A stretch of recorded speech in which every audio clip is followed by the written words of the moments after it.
Bonsoir à toutes. Donc, je suis Christelle Tarot. Je vais faire une très brève introduction d'Eliane Viennot, à qui nous allons laisser toute la parole ce soir. Mais je voudrais quand même dire deux, trois choses en introduction. La première, d'abord, remercier Ridol, ce lieu féministe extraordinaire du présent, notre présent, mais aussi du passé. Le féminisme et Ridol, c'est une vieille histoire. Et puis remercier en particulier Séverine Martin, ici présente, qui dirige le programme sous-gradué de Columbia. Et ce programme nous permet d'organiser toute une série de conférences sur des thématiques qui nous semblent extrêmement pertinentes pour faire avancer notre société vers le mieux, n'est-ce pas? Et cette conférence y participe. Je voulais dire aussi que cette rencontre, elle est née d'une frustration très importante, parce que nous avons organisé en mars dernier une autre conférence, une conférence que nous avons co-organisée avec Victoire Tuaillon, sur la silenciation des femmes dans l'histoire, donc un sujet qui est connexe aussi à celui qui va être abordé. Et on avait évidemment invité Eliane, qui était déjà présente, et pendant toute la conférence, je me disais, et Séverine se disait aussi, mais on a envie d'entendre plus Eliane. Donc de cette frustration est né le désir de l'inviter à nouveau pour lui donner toute la place et pour qu'elle nous explique bien sûr cette question donc, du langage égalitaire, un objectif à notre portée, point d'interrogation. Je vais la présenter rapidement pour ceux et celles et ceux qui ne la connaîtraient pas. Donc elle est professeure émérite de littérature de la Renaissance. Elle est spécialiste, entre autres choses, de Marguerite de Valois. Moi, j'adore Marguerite de Valois. Et tu as écrit un livre magnifique sur Marguerite de Valois. Mais elle est aussi l'autrice de nombreux ouvrages, dont 4 tomes sur la France, les femmes et le pouvoir, publiés entre 2006 et 2020. Donc si ça vous intéresse, il y a de quoi faire. Hein, on apprend évidemment beaucoup de choses. Et puis elle est l'autrice aussi de plein de livres concernant la thématique de ce soir. Donc je ne vais pas tous les citer. D'ailleurs, vous en avez un certain nombre à la table de presse, sur la table de presse que vous pouvez éventuellement acheter. Le premier, c'est, j'adore, Non, le masculin ne l'emporte pas toujours sur le féminin, en 2014. Et ça va jusqu'au Le langage inclusif, pourquoi, comment, parmi bien d'autres publications. Donc c'est tout cela qu'elle va nous parler maintenant. Donc je lui cède avec un grand plaisir la parole et je la remercie très chaleureusement, encore une fois, d'avoir accepté notre invitation. Merci beaucoup, Eliane.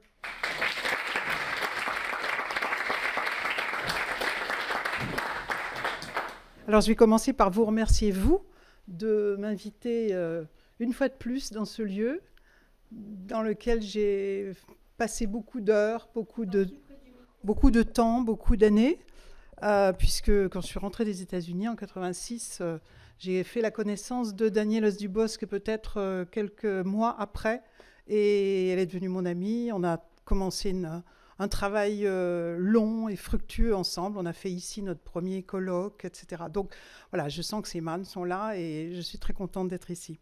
Alors, je vais donc commencer en restant sur mon titre pour dire que je vais tout de suite lever le suspense intolérable du point d'interrogation. Oui, le langage égalitaire est à notre portée. Et donc, je vais vous présenter un petit peu les grandes idées que je propose qu'on retienne et que j'espère vous retiendrez une fois que je serai passée par là. Les grands principes voilà, qu'il faut retenir. Le premier, c'est que la langue française n'a pas besoin d'être féminisée. On parle toujours de féminiser la langue, de féminiser les noms, de féminiser... Il faut oublier cette terminologie qui est fausse, qui nous induit dans une mauvaise direction, parce qu'on a l'impression qu'il faut la transformer, il faut lui mettre des prothèses, il faut lui couper des trucs, etc. Bon, non, elle n'a pas besoin d'être féminisée, elle a besoin d'être démasculinisée, parce qu'elle a été masculinisée. La deuxième chose, c'est que les soucis qu'on croit avoir avec l'égalité dans le langage ne sont pas linguistiques. Et c'est pour ça que c'est à notre portée. Ce sont ces soucis politiques, ce sont des soucis idéologiques que nous allons voir l'un après l'autre. Troisième chose, les infléchissements sexistes qu'on a fait subir à cette langue ne sont finalement pas très anciens. En tout cas, au niveau de l'histoire d'une langue, c'est pas très ancien. Et donc, du coup, on peut y remédier facilement, aussi bien à l'oral qu'à l'écrit. En général, maintenant, on parle beaucoup d'écriture inclusive, mais l'écriture, c'est rien du tout par rapport au fait de parler une langue, d'écrire une langue. Il y a juste 2-3 trucs un peu spécifiques à l'écriture. Et puis, je terminerai en vous montrant qu'il n'y a pas de péril en vue, contrairement à ce que disait l'Académie française. Alors, je commence par faire un tout petit tour, justement, de ces problèmes qu'on croit avoir avec la langue française et qui ne sont pas là parce que notre langue est une langue équipée pour l'égalité. La première chose que je vais voir, c'est les noms, la question des noms, puisque c'est en général le haut de l'iceberg qu'on voit. Est-ce qu'il faut dire la ministre, le ministre, l'ambassadrice D'ailleurs, je ne suis pas professeure, je suis professeuse. Vous allez comprendre tout de suite pourquoi.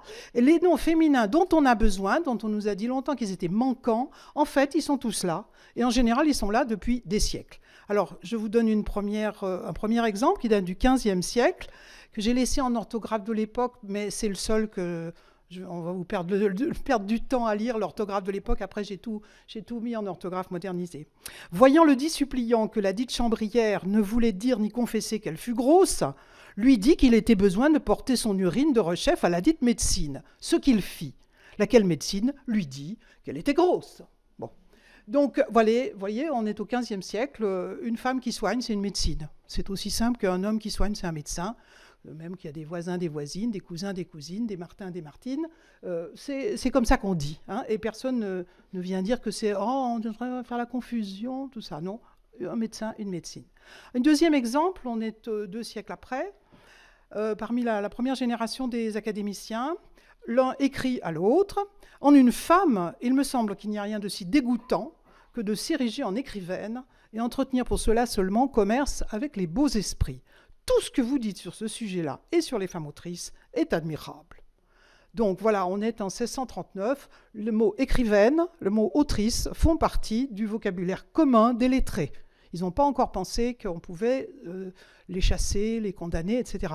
En revanche, j'imagine que vous entendez que ce qui les énerve, ce n'est pas les mots, c'est les dames. Hein, parce qu'il y a des dames qui commencent à faire carrière dans les lettres. Et ça, c'est quand même très énervant pour ces messieurs. Un troisième exemple, je m'arrêterai là pour l'instant, professeuse, justement. Donc, dans un dictionnaire des néologismes qui date du milieu du 19e siècle, en fait, ça fait déjà plus de 200 ans qu'on utilise le mot professeuse. Voilà la définition qui est donnée de professeur, parce que les féminins viennent toujours des masculins. Vous savez, c'est comme Ève qui vient d'Adam. Hein, bon. Celle qui enseigne un art, une science, par exemple, une professeuse d'accouchement, une professeuse de langue. Là, on a bien le mot au sens propre du terme, quelqu'un qui enseigne. C'est pourquoi je suis professeuse et j'invite parmi vous les professeuses à se dire professeuse et non pas avec ce québéquisme masculin, où on entend du masculin, hein, professeur. Deuxième pilier, je dirais, du langage égalitaire, ce qu'on appelle aujourd'hui les doublets, les étudiantes et les étudiants, les professeurs et les professeuses, etc. Les doublets sont très courants, sont très anciens, c'est normal. Quand on veut faire comprendre qu'on parle aussi des femmes ou qu'on parle aussi aux femmes, eh bien on met les deux mots. Vous voyez ici un vieux des premiers livres hein, sur ce qui est un miroir des pêcheurs et des pêcheresses. Eh ben, c'est très important que les femmes comprennent qu'elles sont concernées hein, par le péché. Donc on leur parle, on utilise le mot. Un autre pilier, on va dire, du langage égalitaire, c'est les accords. Vous savez, quand il y a plusieurs noms à accorder de genres différents, avec un adjectif ou un participe passé, à quel genre va-t-on mettre ce participe au masculin. Non, on n'est pas obligé. Et les manières de faire autrement, des manières égalitaires de faire ces accords, sont tout à fait au point. Nos ancêtres les ont d'ailleurs hérités des Grecs et des Latins. Et en voici, il y en a deux, en fait, manières de faire autrement qu'avec le masculin qui l'emporte sur le féminin. La première manière, vous la voyez ici.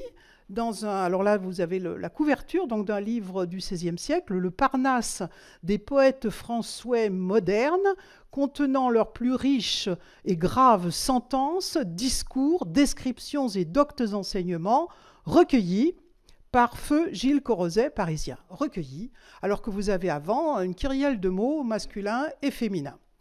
Et que il y a des sentences, il y a des discours, il y a des descriptions, il y a des enseignements.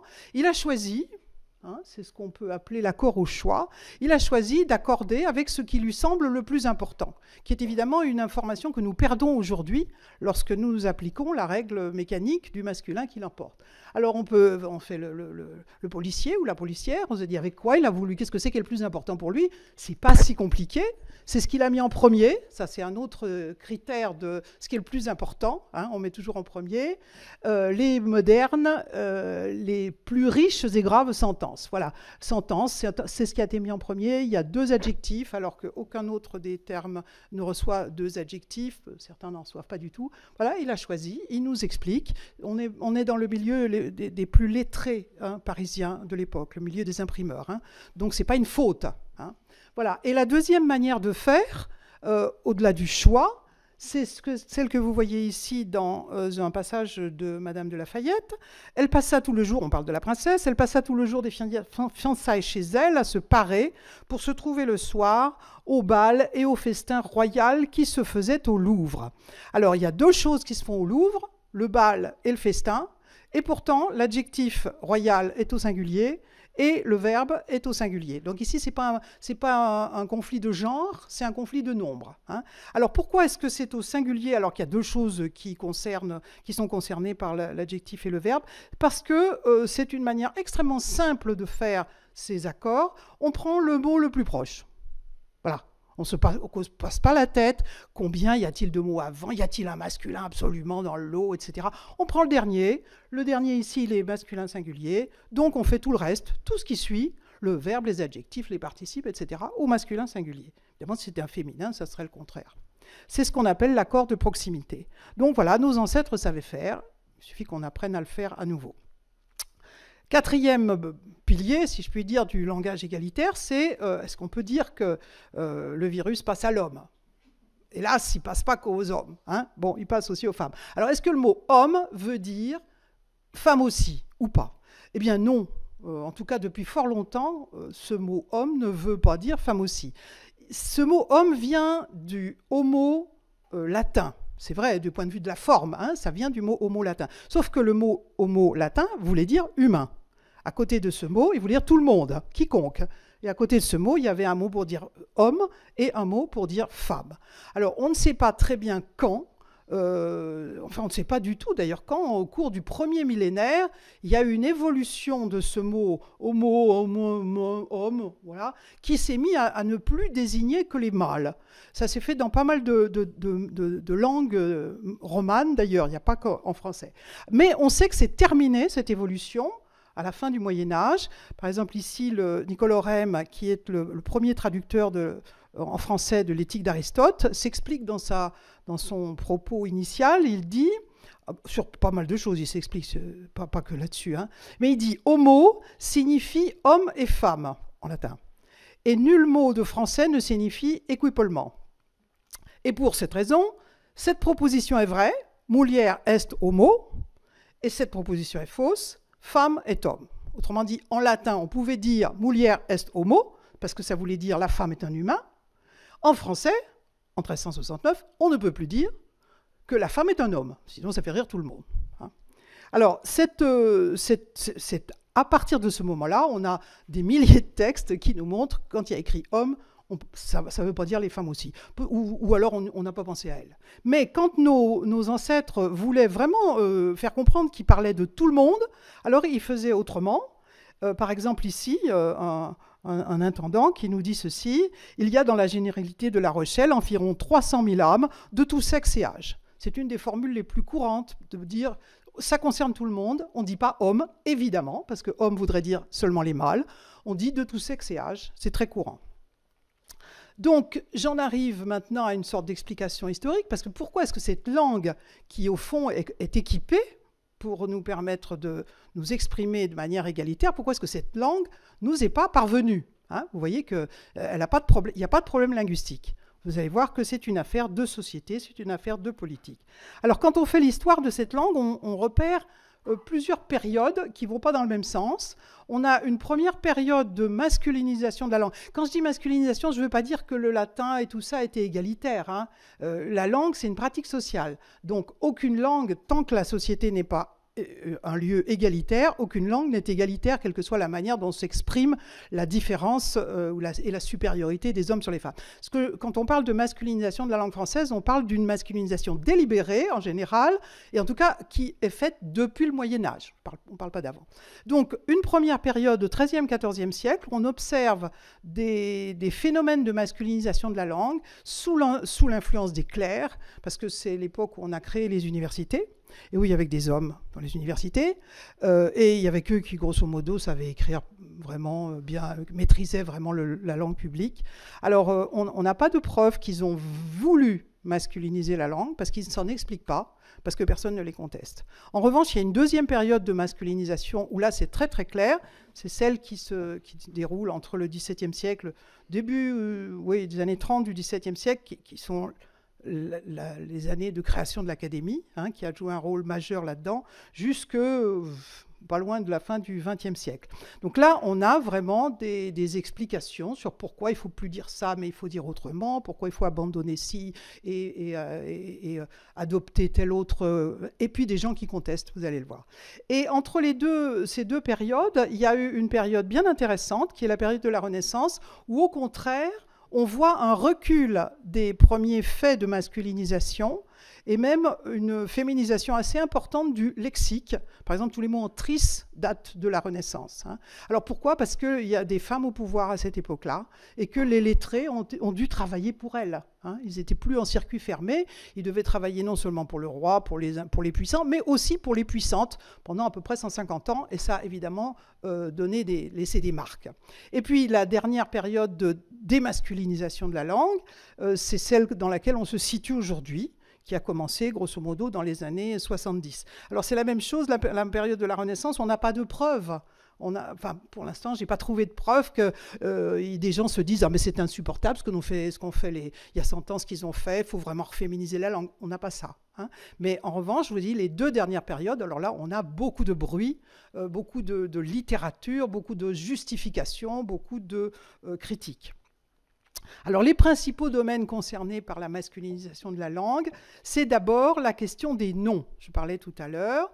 Les noms féminins qui désignaient des activités prestigieuses et jugées propres aux hommes ont été condamnés.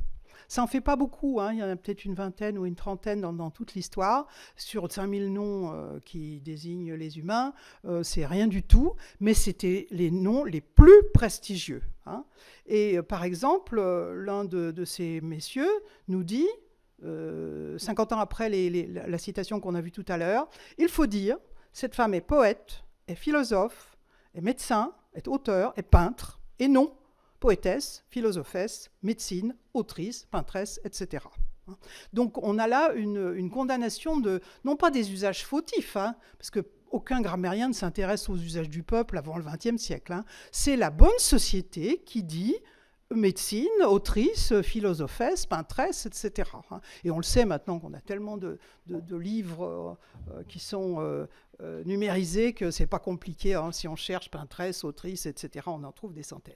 Donc voilà, et cette injonction qui est prononcée dans la deuxième partie du XVIIe siècle, on la répète, ces gens-là la répètent année après année, décennie après décennie. Et voici par exemple Becherel, au milieu du XIXe siècle, qui nous dit « Quoiqu'il y ait un grand nombre de femmes qui professent, qui gravent, qui composent, qui traduisent, on ne dit pas professeuse, graveuse, compositrice, traductrice, mais bien professeur, graveur, compositeur, traducteur, par la raison que ces mots n'ont été inventés que pour les hommes qui exercent ces professions. » Donc, vous voyez, c'est pas linguistique, c'est pas parce que ces mots sont mal fichus, c'est pas parce que c'est des barbarismes, etc. C'est parce que ces mots sont faits pour les hommes qui exercent ces professions.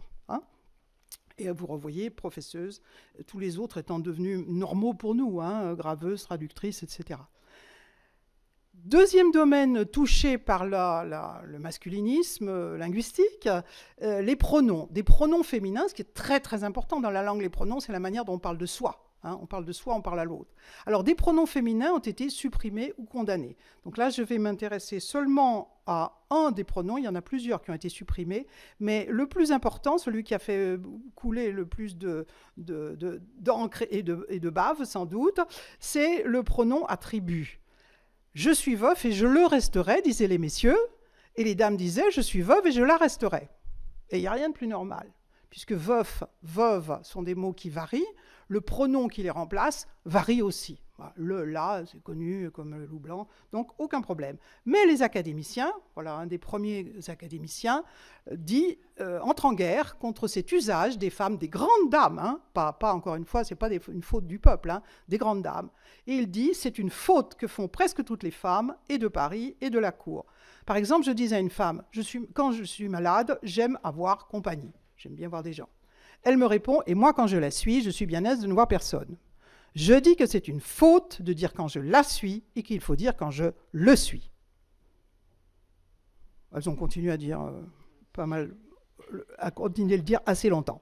Troisième domaine touché par l'activisme masculiniste, les anciens modes d'accord que vous avez vus, avec plusieurs noms de genre ou de nombres différents, ils ont été condamnés. Voici une des premières condamnations que j'ai trouvées. Parce que le genre masculin est le plus noble, il prévaut seul contre deux ou plusieurs féminins, quoi qu'ils soient plus proches de leur adjectif. Là, on voit la condamnation du deuxième de l'accord de proximité. Hein. C'est plus proche de son adjectif, et bien tant pis. À partir du moment où il y a un mot masculin, c'est lui qui l'emporte. Et on devait quand même leur demander de temps en temps pourquoi qu'est-ce qu'ils leur prenaient. Et donc, ils se sentent obligés parfois de se justifier, un peu comme Becherel tout à l'heure. Et là, il y en a un qui a craqué, là, qui nous dit « Le genre masculin est réputé plus noble que le féminin à cause de la supériorité du mâle sur la femelle. » Bon, c'est simple. Vous voyez, ce n'est pas linguistique, encore une fois. Hein, c'est politique, c'est idéologique. Quatrième domaine dont on parlait, dont on n'a pas parlé encore, mais qui est très important en nous, c'est lié au doublet. Le genre masculin, pour désigner des groupes mixtes, a été promu. Alors que normalement, quand on parle d'un groupe mixte, on doit utiliser les noms masculins et les noms féminins pour être compris. Et voici une des premières preuves, enfin un témoignage du début de cette théorie qu'on appellera le masculin générique. Si je parle des hommes et des femmes qui sont dans une compagnie, après avoir dit qu'il y avait dans cette compagnie diverses personnes de la cour et de la ville, je dirais « ils parlèrent des affaires de la guerre » et non pas « elles ». Car les hommes et les femmes sont la chose signifiée, et quand les deux genres se rencontrent, il faut que le plus noble l'emporte. Voyez, on est toujours dans la théorie du genre le plus noble, parce qu'à cause de la supériorité masculine. Autre domaine, donc, dont on parlait tout à l'heure, le mot « homme », pour parler de l'humanité, il a été promu. Un des exemples les plus intéressants, dans le premier dictionnaire de l'Académie, qui arrive à la fin du XVIIe siècle, ils ont mis 60 ans à en accoucher, homme, substantif masculin, animal raisonnable, en ce sens, pour différencier avec les bêtes, hein, en ce sens, il comprend toute l'espèce humaine et se dit de tous les deux sexes. Voilà. Évidemment, ils n'ont jamais été suivis par les gens importants, notamment les juristes. Hein. Les juristes font du droit différent pour les hommes et les femmes jusqu'au milieu du XXe siècle. Donc, il ne faut pas leur raconter que quand on décrit homme, ça veut dire femme aussi, hein, ou ça veut dire tous les deux sexes. Alors, les protestations ne datent pas du tout du mouvement féministe du XXe siècle et d'aujourd'hui. Elles sont très anciennes. Je vous en montre quelques-unes. Ici, un linguiste de l'époque de Becherel qui le renvoie un peu dans ses cordes et qui dit « Jamais amateur et auteur ne signifieront amatrice et autrice, pas plus que homme ne signifie femme et cheval jument. » Voilà. Donc, ils ne sont pas d'accord entre eux, hein. Deuxième protestation un peu plus ancienne, Madame de Sévigné, la chose est rapportée par un de ses amis qui s'en amuse beaucoup. Madame de Sévigné s'informant de ma santé, je lui dis « Madame, je suis enrhumée. Oh, »« Je la suis aussi, me dit-elle. Il me semble, madame, que selon les règles de notre langue, il faudrait dire « je le suis ». Vous direz « comme il vous plaira », ajouta-t-elle, mais pour moi, je croirais avoir de la barbe si je disais autrement. Donc, vous voyez que les femmes, on est déjà pas mal de temps après le fait qu'ils se répètent dans les couloirs qu'il faut dire « je le suis ». Et elle dit « non, moi je ne veux pas parler de moi au masculin, ça ne va pas ». D'autres protestations là du temps de la Révolution, des femmes qui écrivent à l'Assemblée nationale pour envoyer un projet de loi, parce que des milliers de Français et de Françaises ont fait ça, envoyer des projets de loi à l'Assemblée. Il y avait des députés, ils ne savaient plus comment, où donner de la tête pour faire des lois, faire de la Constitution, etc. Bon, donc tout le monde leur envoyait des trucs. Et là, il y a des dames qui ont envoyé un projet de loi pour l'abolition du privilège masculin. C'est des féministes, évidemment. Hein, on avait oublié de l'abolir, celui-là. Donc, elles font un projet de loi en 10 articles. Et le 3e article dit ceci. « Le genre masculin ne sera plus regardé, même dans la grammaire, comme le genre le plus noble, attendu que tous les genres, tous les sexes, tous les êtres doivent être et sont également nobles. C'est une dame d'aujourd'hui, ça. Hein. D'autres protestations ici par rapport à la Déclaration des droits de l'homme et du citoyen, c'est évidemment pas une protestation linguistique, puisque la Déclaration des droits de l'homme et du citoyen est faite pour les hommes, les citoyens. Les droits nouveaux qui sont ouverts ne sont pas des droits pour les femmes. Hein, les femmes vont attendre 100 à 150 ans plus tard. Mais quand même, pourquoi donnerait-on des droits seulement aux hommes? Et donc, vous savez que Olympe de Gouges a envoyé à l'Assemblée nationale, elle aussi, une autre déclaration pour mettre à côté de la première, qui dirait la déclaration des droits de la femme et de la citoyenne. Donc quoi, homme ne veut pas dire, pour personne, ne veut dire femme aussi. Hein. Alors, cette langue donc, qui a été masculinisée, elle retrouve peu à peu ses capacités égalitaires. Pourquoi est-ce qu'elle retrouve peu à peu ses capacités égalitaires? Parce que au milieu du XXe siècle, on a décidé de passer dans un régime d'égalité. Et donc de ne plus interdire aux femmes tout ce qui leur avait été interdit avant, le droit de vote, là on voit une qui vote, mais le droit d'aller dans certains métiers, d'être des magistrates, de faire de la politique, d'être élu, etc. Alors, normalement, comme c'est naturel, comme c'est spontané dans les langues romanes, et en français en particulier, que quand on voit une femme exercer une activité, on l'appelle au féminin, parce que notre logiciel, il est fait pour ça. Tiens, il y a une dame qui professe, on devrait dire comme une dame qui chante, c'est une chanteuse, une dame qui danse, c'est une danseuse, une dame qui... S'il n'y avait pas eu tout ce... Hein, une dame qui professe, c'est une professeuse. Voilà, tout est normal. Donc, ça devrait être... La langue devrait s'être reféminisée ou démasculinisée spontanément, depuis 70 ans, qu'on voit des femmes de plus en plus faire tous les métiers, toutes les activités, toutes les fonctions. Mais il y a quand même des gens qui freinent des cas de fer pour que ça ne se fasse pas. Donc, on ne peut pas seulement attendre que ça se fasse tout seul. Il faut aider un petit peu à la chose. Par exemple, les grandes premières, en fait, même si c'est en 1945 on décide que les femmes peuvent tout faire, puis il y a des lois qui suivent pour expliquer ça. Les vraies grandes premières sont dans les années 70. Par exemple, ici, Evelyne Bailey, première présidente de conseil général. Hein, avant, pas une seule. 72, Marcel Campana, la première femme nommée ambassadrice par la République. 73, Alice Saunier-Seïté, la première femme nommée rectrice. Eh bien, toutes ces femmes, sur le papier officiel, et dans la presse et tout ça, eh bien, elles sont au masculin. La première, elle est président, la deuxième, ambassadeur, et la troisième, recteur. Peut-être ça vous semble bizarre, mais c'était pas si vieux, hein, les années 70. Alors donc, il a fallu un petit peu aider à ce que ça bouge. Hein, et le premier moment où il y a une action, et une action qui vient du pouvoir, c'est dans les années 80, c'est lorsque la gauche est au pouvoir et que Mitterrand a nommé pour la première fois un ministère des droits des femmes qui est exercé par Yvette Roudy, que vous voyez à gauche. Et Yvette Roudy, qui est une vraie féministe depuis très longtemps, a des tas de copines qui lui disent « il faut qu'on change la langue aussi ». Et donc, elle nomme Benoît de Groot à la tête d'une commission de terminologie relative au vocabulaire concernant les activités des femmes, pour qu'on arrête de dire qu'une femme est recteur, ambassadeur, etc. Alors ça a fait une polémique absolument monstrueuse pendant au moins 2 ans, mais quand même, bon, ça s'est terminé par une circulaire. On est encore, à 2 jours près, on est encore avec la gauche au pouvoir.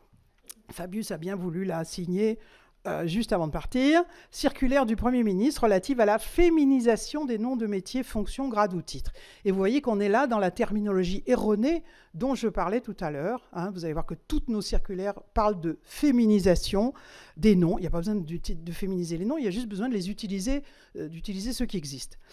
Deuxième bagarre, si je puis dire, du temps moderne, juin 97, lorsqu'après la dissolution, il y a eu une assemblée qui, pour la première fois dans l'histoire de la République française, a porté plus de 10% de femmes à l'Assemblée. Jusque-là, entre 1945 et 1997, elles sont entre 1,5% et 5%. Hein, jamais plus, pendant plus de 50 ans. Donc en 1997, il y en a 10%. Il y a des femmes qui récupèrent des portefeuilles importants.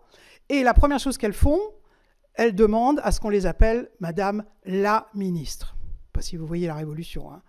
Comme le budget à côté, le vote du budget, c'est rien du tout. La ministre. Alors, deuxième énorme polémique, et qui s'est terminée là aussi, parce qu'on est toujours sous un gouvernement de gauche, par une circulaire signée Jospin qui parle de circulaire du Premier ministre relative à la féminisation. On en est toujours là, métier, fonction, grade ou titre. Puis la troisième grande bagarre qu'on ait vécue, c'est celle qui a eu lieu il n'y a pas si longtemps que ça, en 2017, où on a vu, des gens ont vu et sont tombés de leur chaise en voyant un petit manuel d'histoire du primaire où il y avait écrit artisan, non pas artisan au masculin, non pas commerçant au masculin, mais artisan.e.s, commerçant.e.s. Et là, vraiment, la fin du monde. Il faut dire qu'on est dans le...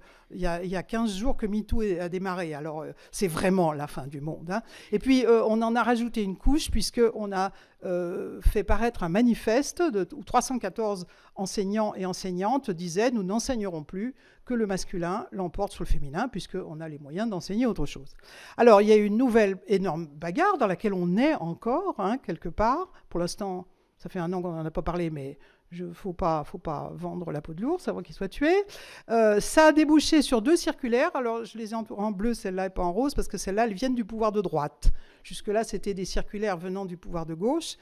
La première, c'est la circulaire de Philippe, l'homme qui a perdu ses cheveux et qui ça repousse en ce moment. Donc, il a fait, encore une fois, les règles de féminisation, de rédaction des textes publiés au journal officiel de la République. Et puis, la circulaire Blanquer, qui va un petit peu plus loin, mais qui en même temps est plus restreinte, puisqu'elle ne porte que sur le monde de l'éducation.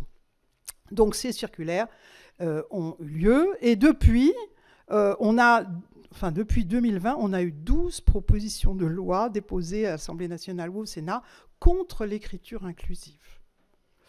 Ou contre l'écriture, en fait, dite inclusive, ils disent, parce qu'ils ne savent pas ce que c'est. Donc, on n'a pas peur, parce que il ne se passera rien avec ça, c'est juste du bruit, c'est juste de la politique, c'est juste de l'idéologie. Il ne va rien se passer du tout. Alors pourquoi est-ce qu'il ne va rien se passer du tout? Parce que l'écriture inclusive ou le langage inclusif, comme je vous l'ai montré, ils en sont tous après le point médian, ça les rend fous. Hein. Mais en fait, nous, ce qu'on a à faire pendant ce temps, c'est d'apprendre à utiliser les meilleures ressources, à combiner les ressources qui sont à notre portée.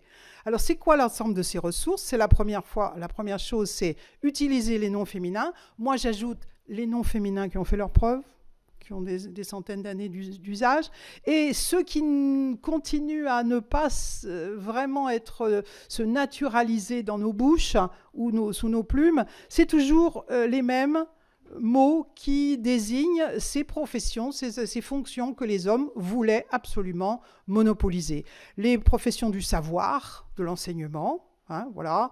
J'ai mis exprès dans le lot maîtresse, parce que c'est vraiment une preuve de plus, je dirais, je ne sais pas s'il y en a besoin, mais une preuve de plus que ce n'est pas un problème de la forme des mots. Parce que la maîtresse d'école n'ennuie personne.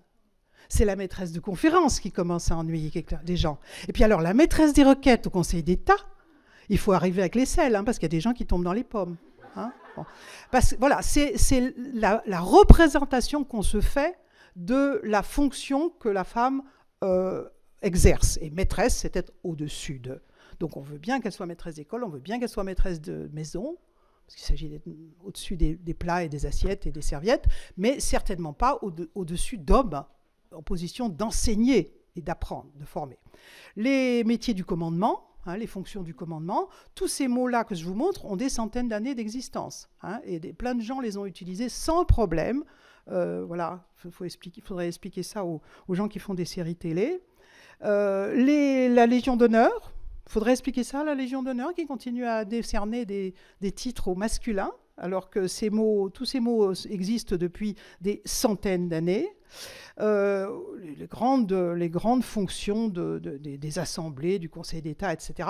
Le sport aussi, parce que c'est un domaine peut-être pas hyper prestigieux, mais très masculin. Hein, voilà. Et donc, on n'a aucun problème à utiliser ces mots-là. Si vous le faites, c'est du français, c'est du vrai français. Peut-être vous rencontrerez quelqu'un qui tousse, mais c'est pas grave, hein, bon. Et je vous montre quelques exemples qui montrent que je ne sors pas ça juste de ma petite tête. Ici, des exemples qui datent de 4-5 ans en général, hein, pour que la France accueille les défenseuses des droits des femmes afghanes. Ben voilà, le défenseuse, c'est du français. Hein. Rencontre des entrepreneuses en action, un prof ici qui nous parle des professeurs et professeuses, et même celui-là. Alors, vainqueuse n'est pas un mot ancien, parce qu'on a victrice, on avait vainqueresse au Moyen-Âge, mais l'idée qu'une femme vainque est tellement insupportable qu'aucun de ces mots ne s'est installé dans la langue française. Donc maintenant, on en a besoin quand même. Donc, plein de journaux, depuis une vingtaine d'années, journaux ou autres, utilisent le mot vainqueuse. Moi, personnellement, il me va très bien, mais si vous préférez vainqueresse, évidemment, on sent que vous avez le couteau, vous êtes prêt à bon, voilà. Si vous avez des doutes, vous allez voir le site de la CIEFAR, CIEFAR.org, qui a mis en place une sorte de banque de données. Elle n'est pas exhaustive, hein, mais tous les mots qu'on a trouvés dans nos auteurs anciens, dans nos autrices anciennes, on les a mis là avec des occurrences. Dans quels livres on les trouve, et donc voilà pourquoi ils sont légitimes. Hein. Deuxième ressource, utiliser les doublets. Hein, les étudiants, les étudiantes, etc. On a, grâce à Dieu, ou à la grande déesse, je ne sais pas, un excellent modèle que la droite ne va pas tout de suite effacer. C'est celui-là. Hein, voilà. Alors, le général de Gaulle, au moment où il décide d'être élu au suffrage universel, à une époque où les femmes votent, il a bien compris qu'il fallait s'adresser aux femmes aussi. Hein. Bon, la suite des discours est moins... ça ne suit pas. Hein. Mais bon, voilà. Donc, il sait faire. Et il y a plein de gens qui s'y sont mis. Là, par exemple, j'étais à La Réunion l'année dernière. J'ai trouvé ça sur une entreprise qui vend du bricolage. Voilà, bricoleuse, bricoleur. Vous y êtes presque, c'est première à droite. Donc, alors, je voudrais dire un petit quelque chose. Nous, quand on réfléchit à tout ça, on se dit, il vaudrait mieux, quand on met les doublets, est-ce que je mets les femmes d'abord, les femmes après, on laisse tomber la galanterie, qui était le modèle que suivait De Gaulle. Alors, le truc de droite, c'est peut-être autre chose. Mais en tout cas, De Gaulle et en général, on a envie de mettre le féminin. Non, on laisse tomber la galanterie. On prend l'ordre alphabétique. L'ordre alphabétique, il est formidable. Un coup, il fait sortir un masculin d'abord, un coup, il fait sortir un féminin d'abord. Peut-être que les gens qui vendent du bricolage, ils ont voulu, parce qu'on fait ce qu'on veut, en fait, hein, mettre les femmes d'abord parce que les femmes sont moins, a priori, investies dans le bricolage. Donc peut-être c'est un argument publicitaire. Mais enfin, voilà, c'est un truc que je vous dis. L'ordre alphabétique, ça évite de se prendre la tête entre galanterie ou goujaterie. On utilise les termes épicènes et les termes collectifs. Par exemple, une fois qu'on a parlé des enseignants et des enseignantes, on n'est pas obligé de répéter 12 fois les enseignants et les enseignantes parce que ça finit par être lourdingue. On utilise les pédagogues. Voilà, on a tout ce qu'il nous faut dans la langue française. Hein. Bon, les directeurs et les directrices, les responsables. Donc ça, c'est des termes épicènes. Épicènes, ça veut dire des termes qui ne varient pas en genre. Vous voyez que pédagogue et responsable, masculin, féminin, ça bouge, c'est la même forme. Hein. Bien sûr, ils prennent le pluriel, comme c'est normal, mais ils ne varient pas en genre. Donc les épicènes, on en a des centaines. On a vraiment, dans la langue française, aussi bien des noms que des adjectifs, comme facile, imbécile. Vous voyez, ça ne varie pas en genre. Donc, c'est quand on écrit, quand on se dit, bon, plutôt que de mettre le doublet, mettre les deux machins, etc., c'est quand même très pratique. Les noms collectifs, voilà, plutôt que de parler des lecteurs et des lectrices, on peut parler du rectorat. On peut, moi, par exemple, maintenant, je suis inscrite dans le statut de l'auto-entrepreneur. Historien dans le statut de l'entrepreneur, j'aurais préféré être, si possible, historienne dans le statut de l'auto-entreprise. C'est du français, quoi. Je veux dire, c'est invraisemblable. Mais bon, ça s'est fait sous Sarkozy. Je pense que c'est des militants qui ont fait ça. Bon. Alors, on peut utiliser les accords égalitaires. Vous avez vu ce que c'est, hein, les accords. Et ça se fait, en fait, tous les jours. Par exemple, ici, Sciences Po Bordeaux, qui propose un cours sur les droits et libertés fondamentales en Europe. Il n'y a pas écrit droits et libertés fondamentaux. Et pourtant, tout est fondamental, hein, les droits comme les libertés. Donc, l'accord de proximité, c'est si simple. Voilà. Hein. Et là, en plus, il y a aussi l'ordre alphabétique. On a mis droit d'abord et liberté ensuite. Bon, bref, même si c'est une formule toute faite. Un autre exemple de l'accord ici de choix, le syndicat des infirmières libérales. Ben, bien sûr qu'il y a des infirmiers maintenant, mais ils sont, je crois, une dizaine de %. Donc, elles continuent à utiliser un accord qu'on pourrait appeler un accord de majorité, hein, parce que, historiquement, les infirmières, et puis numériquement, les infirmières, etc. On peut utiliser toutes les alternatives au mot homme. Ça se fait tous les jours. Même notre président, là, de plus en plus, on parle des droits humains. Donc, vous voyez, on n'est pas obligé de parler des droits de l'homme. Les scientifiques, de plus en plus, commencent à s'y mettre, c'est-à-dire à traduire correctement le terme homo, en parlant de l'humain de ceci, de l'humain de cela, de l'humain érigé. Voilà, soit c'est homo en latin, hein, homo erectus, soit c'est humain érigé. C'est pas l'homme érigé. L'homme, s'il n'y avait pas une femme, n'aurait peut-être pas fait beaucoup de temps sur Terre. Et puis il y a plein d'autres pays qui ont laissé tomber les droits de l'homme, qui parlent des droits humains, qui parlent de la personne humaine, etc. On peut utiliser, moi je suggère d'utiliser le pronom attribula parce que je l'ai dans le coin de ma tête et voilà, je pense que cette dame se serait exprimée comme ça si elle n'était pas allée à l'école où on lui avait enseigné une langue masculiniste. Tout ça, quand on combine tout ça, c'est ça le français égalitaire. Vous voyez, c'est rien de plus. Voilà. Alors quand on parle, ça sort un petit peu comme on peut, mais quand on écrit, si on se dit, tiens, j'utilise les noms, les doublets, les formes épicènes, les machins, les trucs, etc., on arrive à des choses très, très satisfaisantes et on n'a pas peur des propositions de loi parce que qui va nous empêcher de dire française-français ? Vous voyez, sauf à sortir de Gaulle de sa tombe, bon, qui va nous empêcher de faire ces accords, puisque tout le monde les fait dans la société, en fait. Et alors, j'en arrive maintenant, j'ai presque fini, à côté de toutes ces choses très traditionnelles dont je vous parle, il y a quelques nouveautés qui sont un peu de notre temps, un peu. La première n'est pas du tout de notre temps. La première qui est l'abréviation des doublets. Enfin si, c'est du mien parce que j'ai vécu ça, mais les années 80, on ne sait pas exactement quand, le ministère de l'Intérieur a inventé un truc qui consiste à parler, vous les voyez là, à écrire, plutôt que de mettre les deux mots, à faire une abréviation. Voilà, vous êtes ressortissant, j'ai trouvé ça sur le site du ministère de l'Intérieur en 2022. Vous êtes ressortissant ou ressortissante de pays tiers, non algérien ou non algérienne, vous êtes arrivé femme ou homme, et puis les autres aussi. Il est évident que ça ne se prononce pas. Vous savez, les gens disent « Et comment ça se prononce ?» Ça ne se prononce pas. Les abréviations, ce n'est pas fait pour se prononcer. C'est fait pour être lu et pour aller plus vite à l'écrit.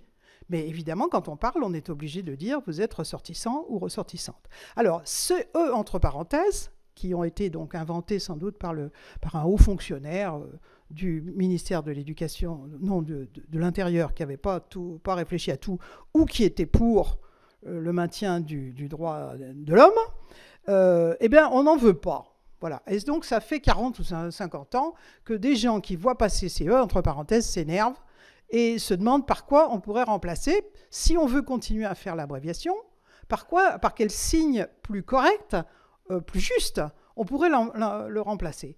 Alors, on a essayé les traits d'union, les gens, barre oblique, parfois les E majuscules, parfois le point bas. Et finalement, on a fini par tomber sur... Quelqu'un a dû inventer, on ne sait pas qui, c'est même pas une invention, hein, le point milieu il date du grec de l'Antiquité. Hein, bon. Mais il n'avait jamais été utilisé en français, donc ça permet de ne pas le confondre avec un autre signe, c'est très discret, et ça permet de dire ce qu'on veut, c'est-à-dire les deux mots en écrivant un seul.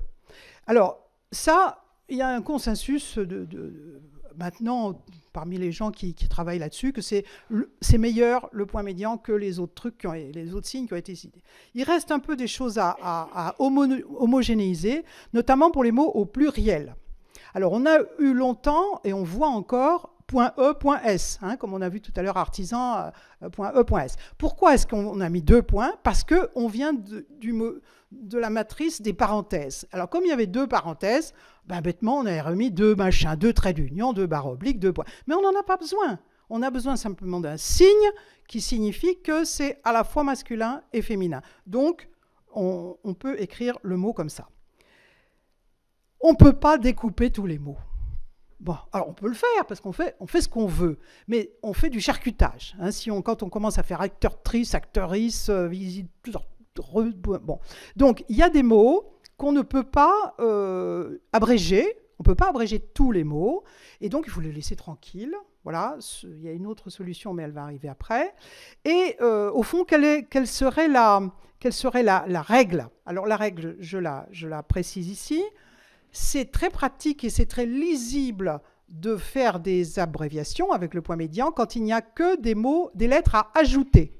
Il n'y a rien à changer. On met le mot masculin, le point, et on rajoute ce qu'on a à rajouter.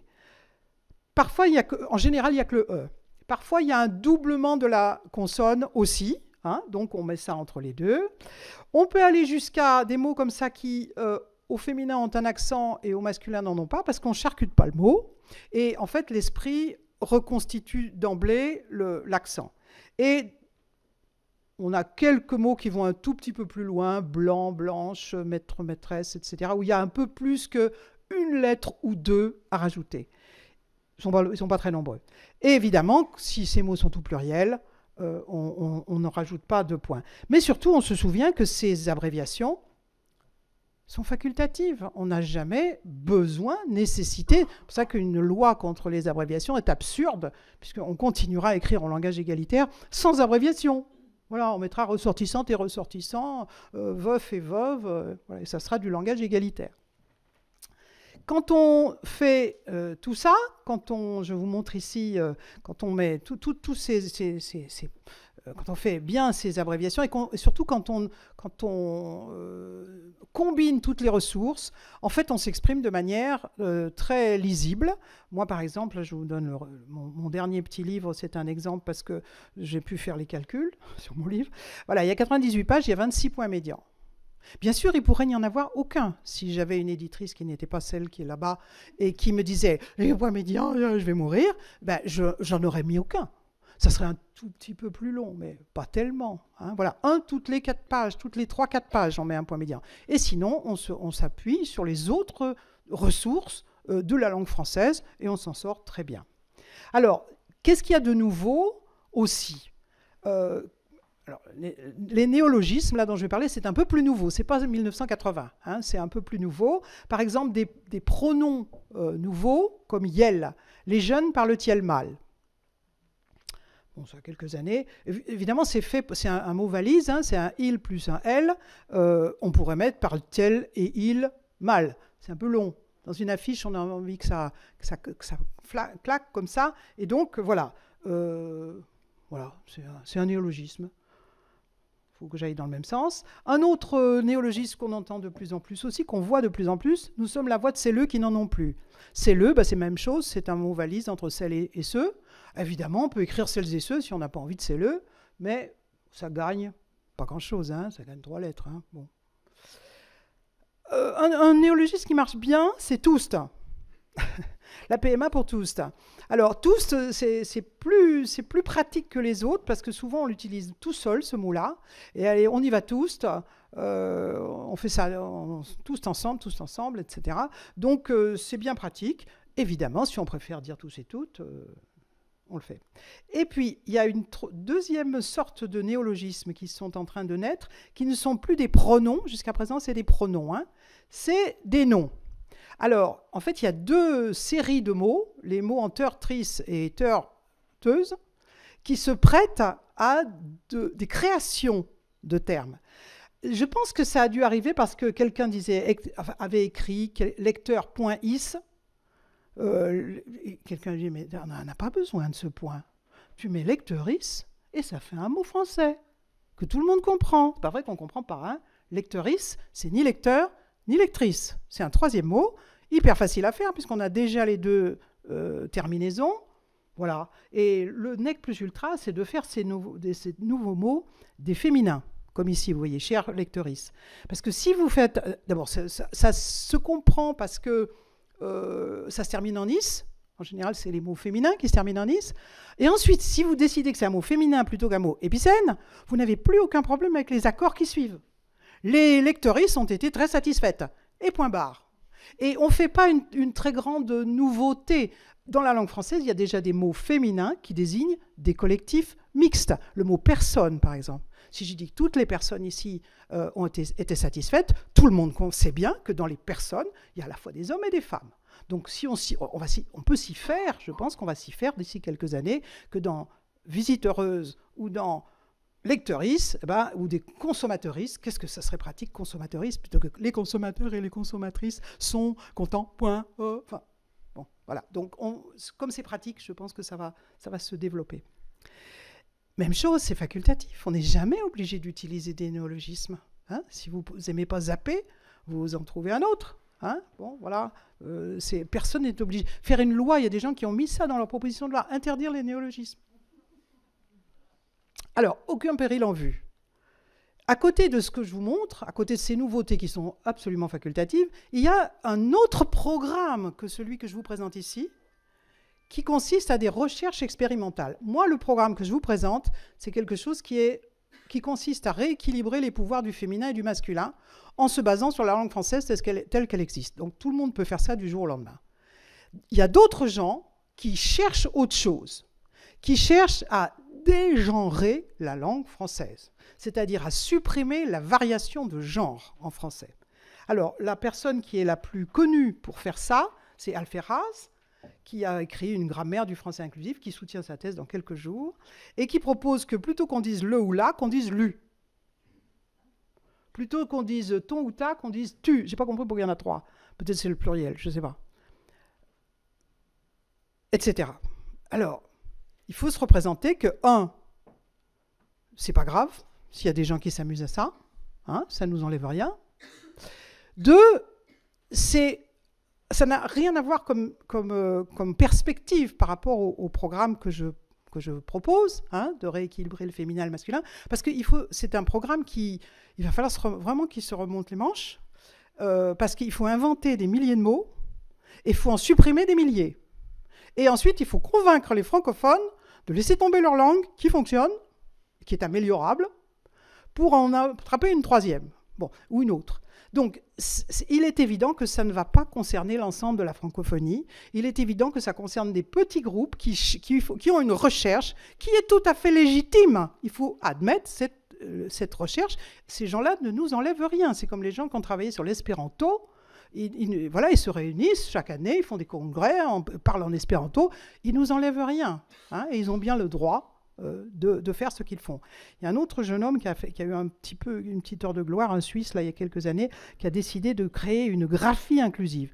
Bon, ça sert absolument à rien, mais si ça lui a fait plaisir, franchement, il n'y a aucune raison. Donc moi, je propose de regarder ça avec beaucoup de bienveillance. On n'a pas besoin de graphie, hein, puisqu'on n'a pas inventé de son. Une graphie, c'est fait pour exprimer un son. Quand on dit les Françaises et les Français, ou quand on met un point médian, on n'a pas inventé un son. Donc ça ne sert à rien, mais ce n'est pas grave. À côté de ces recherches expérimentales, vous avez des performeuses, des féministes performeuses comme Tifende, qui s'amusent beaucoup avec la langue française et qui féminisent tout. Elle a décidé de créer la féminine universelle, donc elle féminise tous les mots qui lui passent par qu'elle arrive à sortir de sa bouche. C'est très drôle, mais ça n'a pas vocation. Ça a vocation à nous faire réfléchir.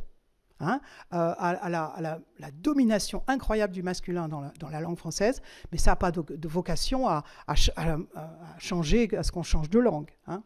Et puis vous avez des groupes féministes qui pratiquent ce qu'on appelle la féminisation ostentatoire. Par exemple, vous avez peut-être vu passer ça sur les réseaux sociaux, rajouter un « e » à nous, à vous, évidemment le mot, encore un néologisme, rendre famage, plutôt que hommage. Même chose... Ça, voilà, pourquoi pas. On verra bien si ça prend. Hein. Il y a des néologismes qui prennent, d'autres qui ne prennent pas. Bon, c'est pas bien grave. Et j'en ai fini. Donc, pour que, si ça vous intéresse d'en savoir plus, je vous signale 2 ou 3 ouvrages. Le premier qui est fait par des psycholinguistes, dirigé par un garçon, un prof de Suisse. Le cerveau pense-t-il au masculin? Ce sont des gens qui font des expériences où, alors dans les livres, en fait, on a un résumé des expériences que font les psycholinguistes depuis une 40aine d'années à propos du masculin. Est-ce que le masculin est générique? Et la réponse est non. Et la réponse est non seulement non, difficilement générique, et de moins en moins. C'est-à-dire, plus on va vers des populations jeunes, plus les jeunes, quand on parle au masculin, ils pensent qu'on parle des gars. Hein, et rien d'autre. Donc c'est un livre très amusant, très intéressant. C'est une recherche extraordinaire parce que pour une fois, tout le monde est d'accord. Les gens qui étaient partis il y a 20 ans, 30 ans, etc., pour montrer que le masculin, oui, c'est générique, non. Ils sont d'accord que non, ça ne l'est pas. Et voilà, tout le monde est d'accord sur le masculin, c'est pas générique. C'est de moins en moins générique. L'autre petite brochure, c'est une petite brochure que vous pouvez télécharger. C'est celle du Haut Conseil à l'égalité femmes-hommes, qui s'appelle « Pour une communication publique sans stéréotype de sexe ». Ça ne parle pas que du langage, ça parle de la communication publique en général. Hein, si vous organisez une table ronde, veillez à ce qu'il n'y ait pas 4 messieurs qui causent et une dame qui passe le micro. Hein, voilà. Donc sur les images et sur le langage. Et si vous téléchargez cette petite brochure, veillez bien à télécharger la version 2022, car il y en a eu 2 autres avant qui n'étaient pas tout à fait au point. Hein. L'écriture inclusive, et si on s'y mettait, c'est un livre qui est sorti il n'y a pas très longtemps, qui est très intéressant parce que c'est rempli de petits articles qui portent sur plein de choses.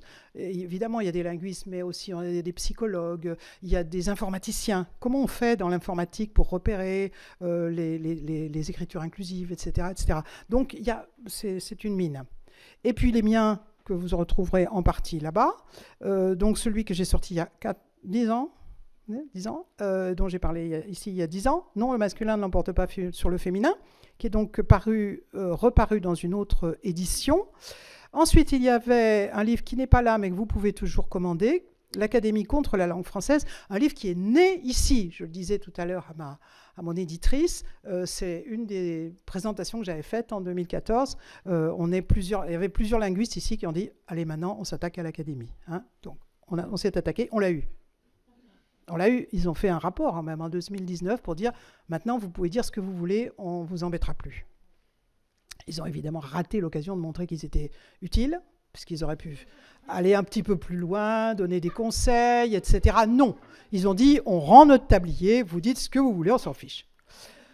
Et le troisième, qui est donc un livre que j'ai écrit après la polémique de 2017, puisqu'il y avait tellement de gens qui disaient, mais on comprend, on veut savoir, ça y est, on a compris, on sait que c'est pas la mort de la langue française, que c'est pas le péril mortel, etc. Mais comment on fait ?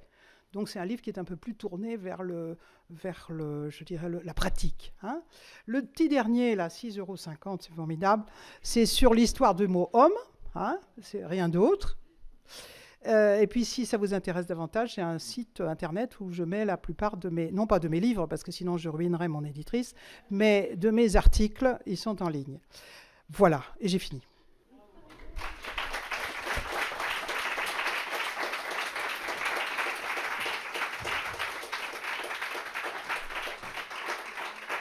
Fort intéressant que nous puissions discuter ensemble.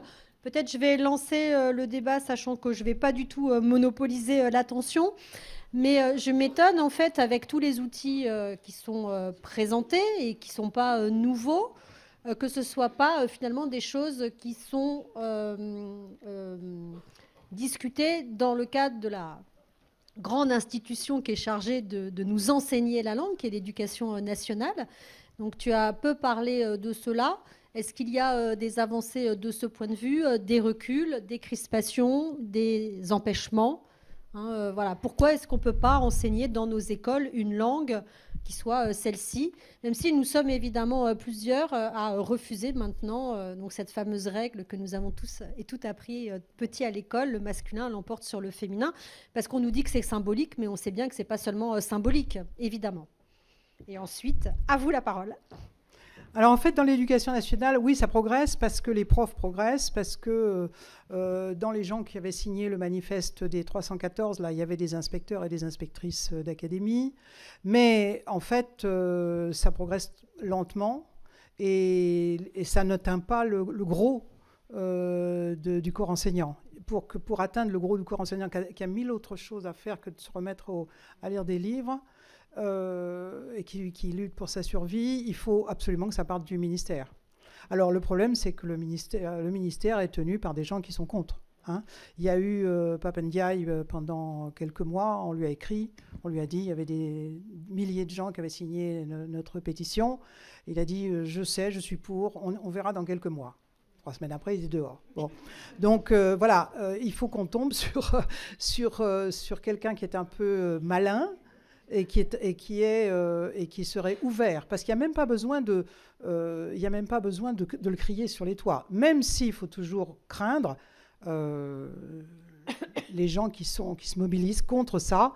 Bon, vous vous rappelez les ABC de l'égalité, hein, qui n'allaient pas bien loin, ont été retirés parce qu'il y a eu une mobilisation de l'extrême droite, puis de la droite contre ça.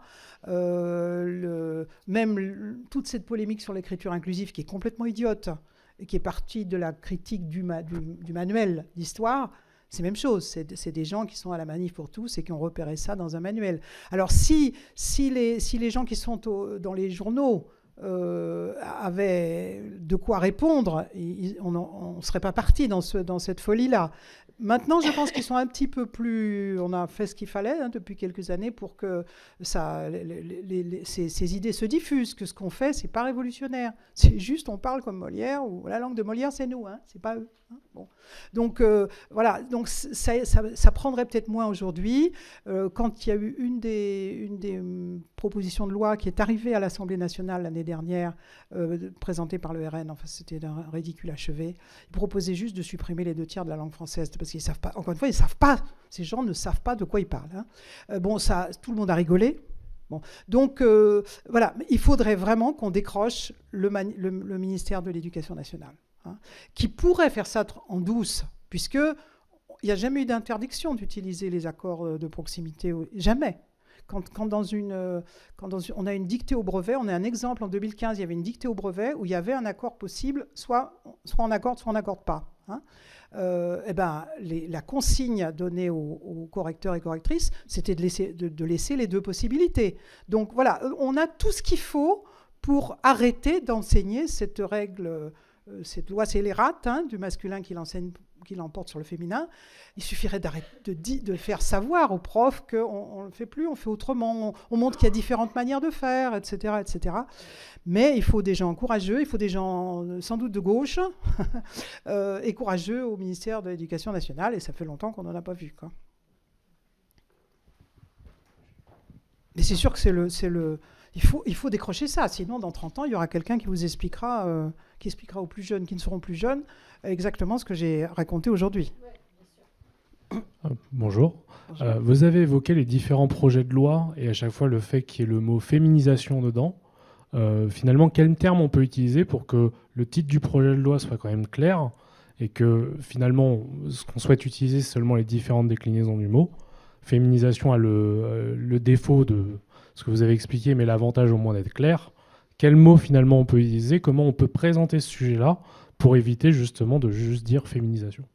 Alors, en fait, ce n'est pas dans les projets de loi il doit y avoir encore des féminisations qui traînent dans les projets de loi, mais ce sont les directives qui sont sorties, les circulaires qui sont sorties des premiers ministres ou des ministres de l'Éducation nationale. Donc, celles-là, ces circulaires, bon, elles existent. La circulaire Philippe, un jour, il faudra l'abolir. Et la circulaire Blanquer, parce qu'elles disent vraiment des grosses bêtises. Les autres se trompent de terminologie. Et il aurait fallu dire utilisation des mots féminins plutôt que féminisation des noms, puisqu'ils sont là. Hein. Ou bien on peut parler parfois, en général, on peut parler de démasculinisation, on peut parler de reféminisation de la langue. Dans des textes officiels, je pense qu'il faudrait certainement seulement parler d'utilisation des noms. Et de même chose, utilisation des accords égalitaires existants, puisqu'ils existent depuis des siècles. Excusez-moi, est-ce qu'il n'y a vraiment aucun dialogue possible avec l'Académie française? Alors, il faut comprendre que l'Académie ne dialogue pas. L'Académie ne parle pas, elle parle toute seule. Ils parlent entre eux, sans doute. Mais jusqu'à présent, ils ne dialoguent pas. Et il faut comprendre aussi que ce sont des gens qui sont incompétents. Là, il y a une linguiste à l'Académie aujourd'hui.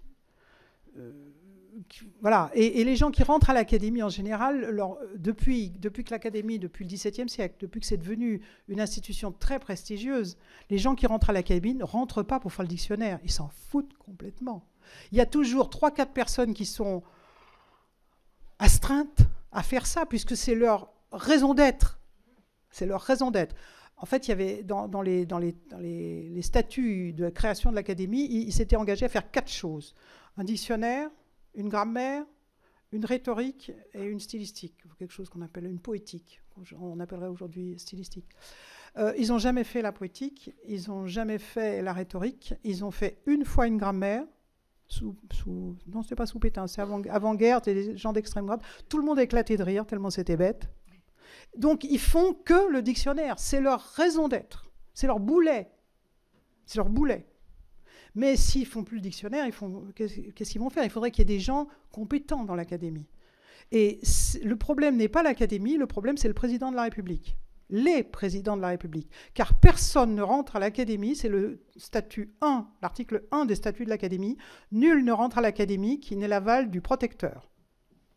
Le protecteur, c'est Richelieu à l'époque, puis c'est le roi, puis c'est l'empereur. Aujourd'hui, c'est le président ou la présidente de la République. C'est-à-dire que ça, c'est un droit qui s'est exercé. De Gaulle, en 1944, a mis dehors 4 académiciens, qui étaient des collaborateurs de Pétain, qu'est-ce qu'il faisait là-dedans? Pétain, un grand écrivain. Maurras, certainement grand écrivain, mais voilà, plus 2 autres qui s'étaient amusés à faire la grammaire. Donc quand l'Académie intronise quelqu'un, d'abord c'est eux-mêmes qui s'élisent entre eux. Hein. C'est pas une élection au suffrage universel, sinon ils auraient changé depuis très longtemps. Mais c'est entre eux. Mais quand ils pensent pouvoir faire rentrer quelqu'un, ils font passer un petit papier à l'Élysée qui dit: est-ce que vous voyez un inconvénient? Est-ce que cette personne rentre? Pour ne pas avoir les affronts qu'ils ont eu avec De Gaulle et avec Pompidou aussi, qui a refusé 1 ou 2 personnes qui étaient encore des collaborateurs.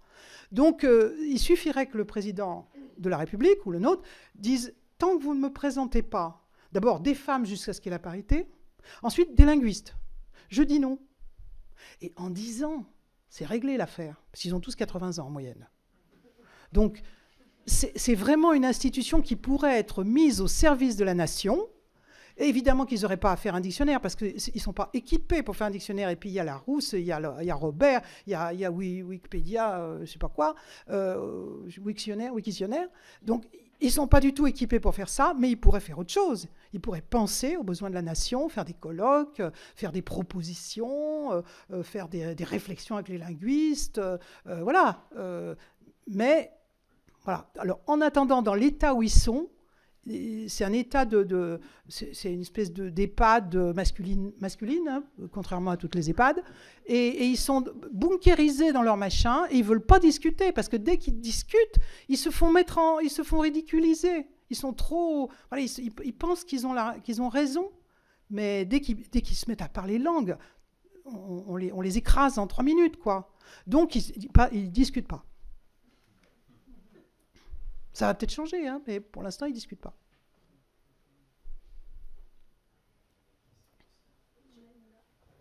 Même sur leur écrit, ils ne répondent pas. Enfin, je veux dire, c'est pareil. Merci beaucoup, c'est fabuleux. J'ai une question sur la disparition des mots Molière et garce de la langue française. Parce qu'en tant que... Des mots, je n'ai pas compris le premier. Molière. Voilà. Et garce. Et garce. Parce que pourquoi est-ce qu'on dit mari et femme et garçon et fille? Parce que fille, c'est le féminin de fils. Oui. Voilà. Oui, alors il y a des choses qu'on ne peut pas expliquer. Enfin, moi, je ne peux pas expliquer. Mais on voit que le mot, à part en espagnol, mujer, l'équivalent de Molière a à peu près disparu dans toutes les langues romanes. Et de même, homo, etc., à part hombre, c'est un peu autre chose en espagnol, mais bon, en plus, je ne suis pas comparatiste de langue, mais voilà, on observe ça. On observe qu'il y a encore des adjectifs sur viril, virilité, encore un mot, mais le mot vir a disparu aussi. En 14e, 15e, on a encore des adjectifs sur moulièbre. Une expression moulièbre, c'est une expression féminine. Hein. Mais le français et une bonne partie des autres langues romanes, on observe que ces mots ont disparu au profit de, vous voyez, le mot homme, le mot humain qui est monté, qui s'est mis à signifier le groupe dominant, et non pas... Tu vois, et on a pris, pour parler des femmes, un latin qui voulait dire femelle. Femme, ça vient de femina, qui est un mot qui veut dire femelle en latin. Donc, le temps que le français se fasse, on a fait monter les hommes et descendre les femmes. Mais je ne sais pas l'expliquer. Pour garce, alors une garce, ça se dit encore beaucoup au XVIe, XVIIe siècle. Voilà, ça c'est devenu péjoratif parce que beaucoup de noms féminins sont touchés par une péjoration, non pas parce que le mot est mal fichu, mais parce que la personne désignée est dévalorisée. Hein. Donc plein de mots féminins. Moi, je travaille pas du tout là-dessus, mais il y a plein de gens qui travaillent là-dessus. Voilà, la cuisinière ou je sais pas quoi. Enfin, bref, voilà, voilà, on observe ça. Et donc, après, la société qui utilise ces mots se dit je ne vais pas utiliser ce mot-là parce qu'il est dévalorisé, donc j'en utilise un autre. Voilà. Mais c'est vrai qu'en français, il nous manque des mots. Fille, par exemple, on a le même mot pour girl et daughter. Alors que, c'est pas pareil, quoi. Une jeune fille et ma fille, c'est pas pareil. Donc, oui, on a des trucs comme ça. Alors, moi, il y a peut-être des gens qui sont capables d'expliquer peut-être quand ça s'est fait, mais moi, je peux pas vous dire. Bonsoir, merci beaucoup, c'était extrêmement intéressant. J'ai une question par rapport, j'ai bien entendu qu'il y a eu des projets de loi qui ont été proposés, mais qui ne sont pas votés. Et par exemple, dans des institutions, des milieux universitaires, est-ce qu'il peut arriver, est-ce qu'il y a une tolérance ou comment ça se passe? Est-ce qu'il peut arriver que des projets écrits en écriture dite inclusive, en langage égalitaire, soient refusés, par exemple? Est-ce que c'est une possibilité? Alors d'abord, il faudrait que ces propositions de loi, ce ne sont pas des projets. Projets, c'est le gouvernement qui les présente. Propositions, ce sont les députés ou au Sénat. Ces propositions ne sont pas passées et en l'état, elles ne passeront pas parce qu'elles sont délirantes. Donc, et même si elles passaient, vu ce qu'ils veulent, ils ne définissent pas ce contre quoi ils sont. Ils veulent interdire l'écriture inclusive, mais elle n'est pas définie. Je ne sais pas si vous voyez une loi qui dirait les propos inappropriés sont interdits. C'est quoi? De quoi vous parlez, quoi? Enfin, c'est moi qui juge, c'est lui, c'est elle. Bon. Donc, pour l'instant, il n'y a vraiment rien à craindre de ça. D'après ce que j'ai compris, ce que cherchaient surtout les gens, les gens les moins fous qui font passer qui présentent ces choses-là, voulaient pouvoir écarter d'une main. Dans une mairie ou quand vous recevez une demande de subvention, il y a un point médian, hop, poubelle. Mais encore une fois, c'est absurde, puisqu'il suffit de pas le mettre, le point médian. Il suffit de mettre, voilà, nous proposons une association pour les instituteurs et les institutrices, ou pour les candidats et les candidates. Donc c'est absurde. Voilà, donc vraiment, il ne faut pas se faire de... On peut pas légiférer sur la manière dont les Français et les Françaises ont envie d'écrire. Hein. Je ne sais pas s'il y avait autre chose dans la question. Si, il me semble, j'ai laissé tomber un morceau. Merci pour l'explication. Je pensais plutôt à un point de vue légal, en fait. Alors, dans les universités, oui.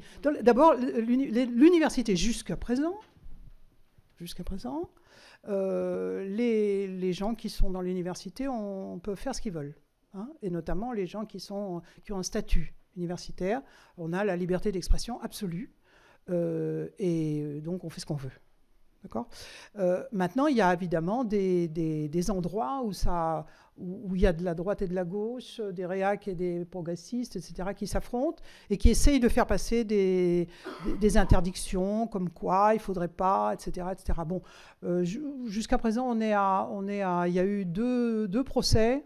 Balle au centre, hein, il y a eu un procès à Grenoble où des statuts, alors en plus des statuts, qu'est-ce qu'on s'en fiche, enfin bon, des statuts ont été retoqués parce qu'un prof qui partait à la retraite d'ailleurs a porté plainte comme quoi il avait vu des points médians dans les statuts.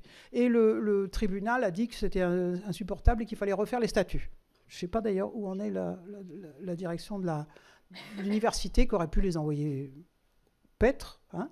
On a eu la même chose à la mairie de Paris, puisqu'à la mairie de Paris, il y a eu des plaques commémoratives pour des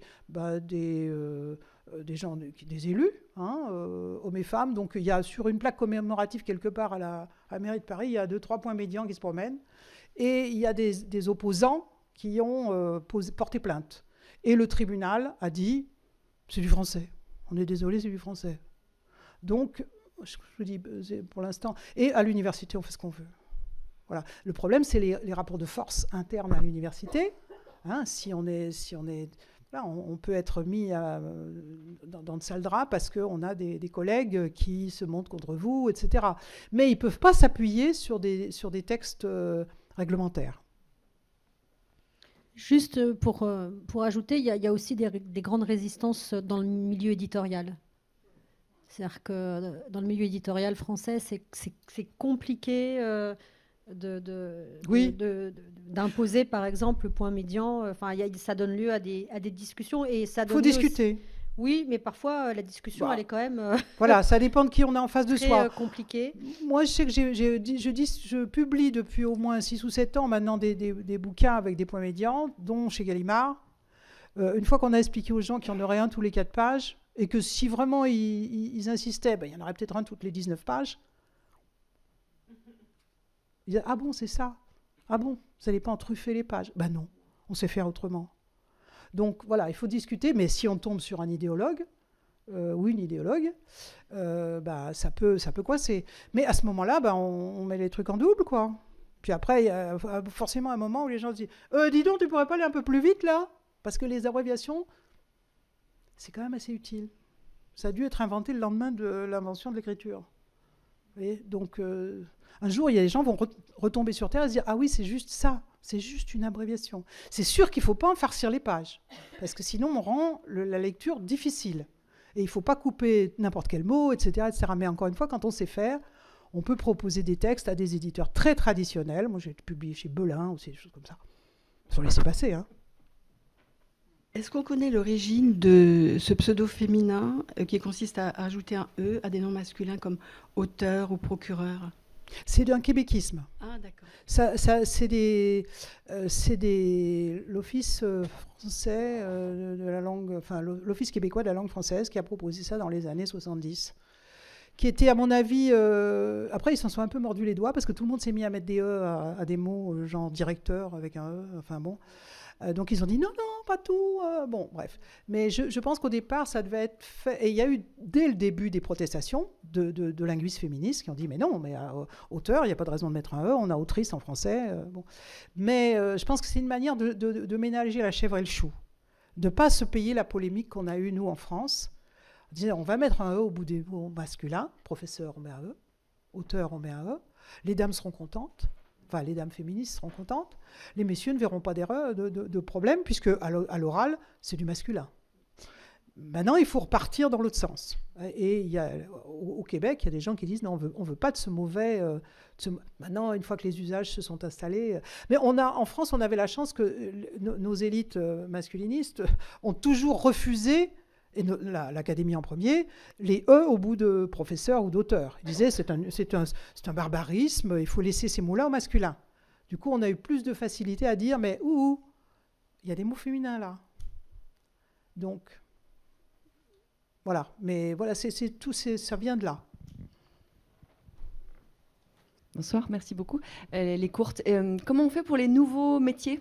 Parce qu'on ne peut pas s'appuyer sur l'histoire, mais ingénieur, bof. Ingénieuse. Alors, il n'y a que ingénieur qui pose problème en réalité. Codeur, développeur, enfin je sais pas. Parce que équipementier, ça fait équipementière, matinalier, ça fait matinalière. Enfin, quand on regarde, il suffit si vous hésitez, vous demandez aux enfants. Ils savent très très bien. Alors, oui, parce qu'ils ont le logiciel du français dans la tête. Ils savent bien qu'un épicier, ça fait une épicière. Donc un matinalier, ça fait forcément une matinalière. Même si c'est des mots un peu bizarroïdes, parce que c'est des néologismes. Alors, ingénieur est au fond une exception, parce qu'on ne peut pas dire ingénieuse. Parce qu'ingénieuse a un autre sens. Hein. Ingénieuse est le féminin d'ingénieux. Et ça désigne des personnes contrairement à la cuisinière qui est à la fois la dame et un objet, ou l'avocat qui est à la fois un fruit et un monsieur. Là, c'est pas gênant qu'il y ait des, vous voyez, qu'il y ait des homonymes. Mais cela dit, si les femmes qui sont ingénieurs ou ingénieuses voulaient se dire ingénieuses, elles gagneraient. Sauf qu'elles sont 5% de leur profession ou 10% de leur profession et qu'elles ont d'autres soucis, d'autres chats à fouetter pour l'instant. Donc, je pense que c'est pas vraiment un barbarisme, ingénieur. On a déjà des mots comme ça, majeur, un majeur, une majeure. On parlait autrefois des supérieurs dans les couvents, la supérieure, etc. C'est pas vraiment un barbarisme. Simplement, il faut garder ça pour les mots pour lesquels ce n'est pas une exception. C'est pas parce que sinon professeur c'est une exception, auteur c'est une exception, ça fait des listes d'exceptions à apprendre qui rendent le français trop compliqué à apprendre. Par contre, ingénieur, on peut dire c'est pas possible de dire ingénieuse parce qu'ingénieuse c'est un autre sens. Donc on accepte ingénieur. Voilà. Encore une fois, jusqu'à ce que les femmes de ce métier disent on a envie de s'appeler autrement. Elles feront ce qu'elles veulent. Pour l'instant, il y en a qui le disent.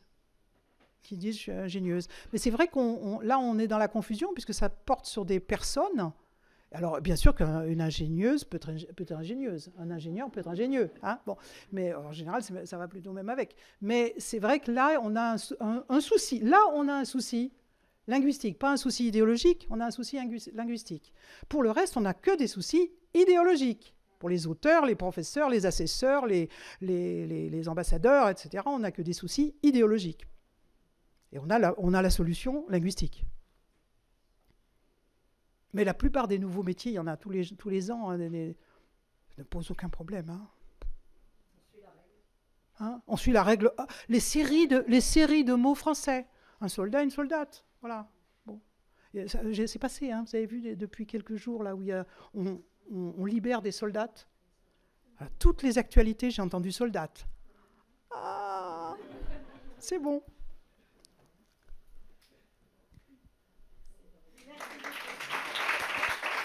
Merci.